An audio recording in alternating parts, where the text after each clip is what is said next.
J'ai eu le plaisir avec Maxence d'interviewer Wole Soyinka, qui est le premier prix Nobel africain. Il a eu son prix Nobel pour la littérature en 86. Et donc c'était une interview sur lui.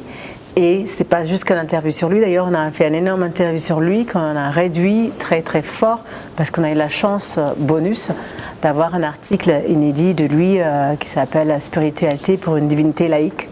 Et vraiment c'était le cadeau sur le cadeau. Le hasard des choses a fait d'avoir accès à cette magnifique personnage qui est Wole Soyinka, qui parle d'ailleurs justement du monde entier d'un point de vue mais complètement autre.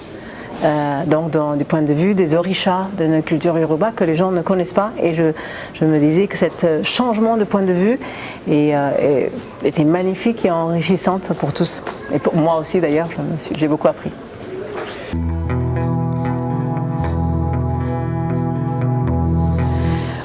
Pour moi, il y avait plein de choses très fortes qui se sont passées. J'ai l'impression d'avoir été à l'école pendant quelques mois, juste de cette 1 heure d'interview. Surtout justement par ce on apprend de l'architecture invisible d'une chose comme ça. Pour moi, les articles de Hobbes, c'est pas seulement le résultat, c'est pendant que ça se passe, on est transformé. Je me trouve transformée par ça, par ce que dégageait la personne. On l'a interviewé donc par Skype, le réseau coupé et tout, et le calme, il nous a calmés, il a enlevé tout stress, et ça, c'était vraiment une transmission. Et ce moment, je n'oublierai jamais.